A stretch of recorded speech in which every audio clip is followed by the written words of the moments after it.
मालदीव्स। अच्छा, ये नाम सुनते ही दिमाग में क्या आता है? जाहिर है, नीला पानी, सफेद रेत, शानदार रिजॉर्ट्स, मतलब एकदम हॉलिडे वाली फीलिंग। लेकिन रुकिए, इस खूबसूरत तस्वीर के पीछे ना एक बहुत ही कॉम्प्लेक्स जियोपॉलिटिकल कहानी चल रही है, और ये कहानी सीधे सीधे भारत के भविष्य से जुड़ी है। तो सवाल यही है, ये छोटा सा प्यारा सा टूरिस्ट पैराडाइज आखिर एक जियोपॉलिटिकल हॉटस्पॉट कैसे बन गया? मतलब इतना तनाव क्यों है यहाँ? चलिए आज इसी पहेली को सुलझाते हैं, एक एक करके। अब देखिए, पहली नजर में तो मालदीव्स क्या है? इंडियन ओशन में एक छोटा सा आइलैंड नेशन, आबादी भी कोई बहुत ज्यादा नहीं, बस 5 लाख के करीब। तो लगता है कि अरे कितनी शांत और सुंदर जगह है। लेकिन जैसा कि मैंने कहा, इस तस्वीर के पीछे एक और कहानी है, और वो कहानी है इसकी लोकेशन की। इसकी जो ज्योग्राफिकल पोजीशन है ना, वही इसे भारत जैसे बड़े पड़ोसी के लिए बहुत बहुत ज़रूरी बना देती है। इतना ज़रूरी कि आज की तारीख में भारत इसे इग्नोर करने का रिस्क ले ही नहीं सकता। तो क्यों है ये इतना जरूरी? इसकी सबसे बड़ी वजह है लोकेशन। जियोपॉलिटिक्स में कहते हैं ना, लोकेशन लोकेशन लोकेशन, सब कुछ इसी पर टिका होता है। आइए देखते हैं कैसे। तो जरा सोचकर देखिए, मालदीव्स ठीक उन समुद्री रास्तों पर बैठा है जहां से दुनिया का बहुत सारा ट्रेड होता है। भारत का तो ज्यादातर तेल इंपोर्ट इन्हीं रास्तों से आता है। तो इसका मतलब क्या हुआ? मतलब साफ है, जिस भी देश का मालदीव्स पर कंट्रोल होगा, वो भारत की पूरी ट्रेड और एनर्जी सप्लाई लाइन पर एक तरह से नजर रख सकता है।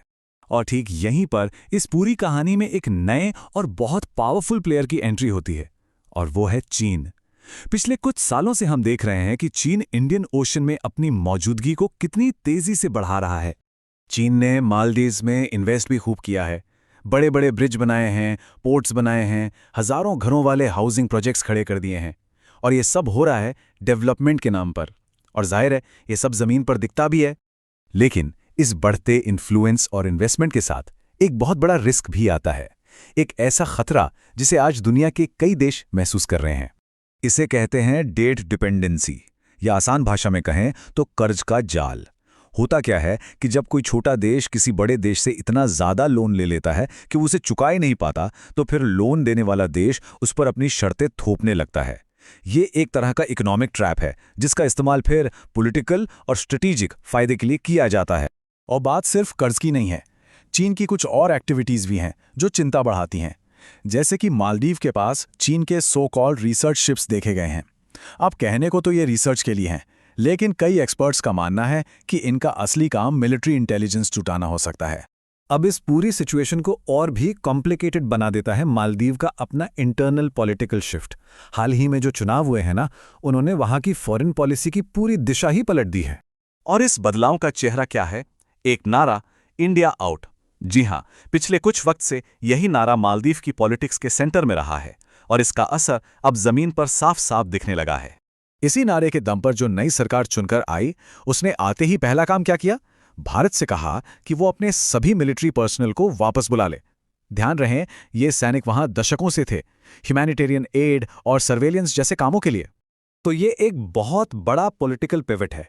एक तरफ थी पिछली सरकार जो भारत के साथ दोस्ती को मजबूत करना चाहती थी, और दूसरी तरफ है आज की सरकार जो साफ तौर पर चीन के करीब जाती दिख रही है। वो भारत से दूरी बना रही है और नए अलायंस ढूंढ रही है। तो इन सब का भारत के लिए मतलब क्या है? क्या दांव पर लगा है? वेल, दांव पर बहुत कुछ लगा है। सबसे बड़ी चिंता तो ये है कि अगर मालदीव पूरी तरह से चीन के खेमे में चला गया, तो चीनी नेवी को भारत के दरवाजे पर एक बेस मिल सकता है। सोचिए, ये भारत के लक्षद्वीप और पूरे वेस्टर्न कोस्ट के लिए कितना बड़ा और सीधा सिक्योरिटी थ्रेट होगा।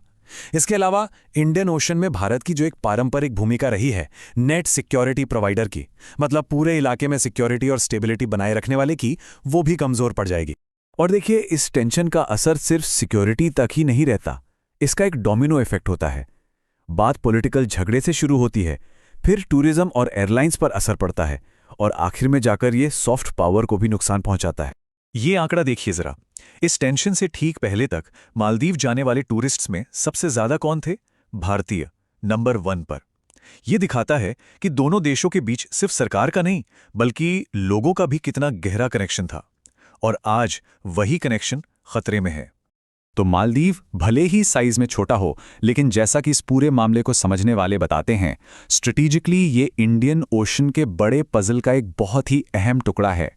तो कुल मिला के बात एकदम साफ है, भारत के लिए मालदीव को इग्नोर करने का ऑप्शन है ही नहीं। ऐसा करने का मतलब होगा अपने ही स्ट्रैटेजिक बैकयार्ड में, अपने ही आंगन में चीन को खुली छूट दे देना, और इसके नतीजे बहुत लंबे समय तक भुगतने पड़ सकते हैं। लेकिन आखिर में ये सब हमें एक बड़े सवाल पर लाकर खड़ा कर देता है।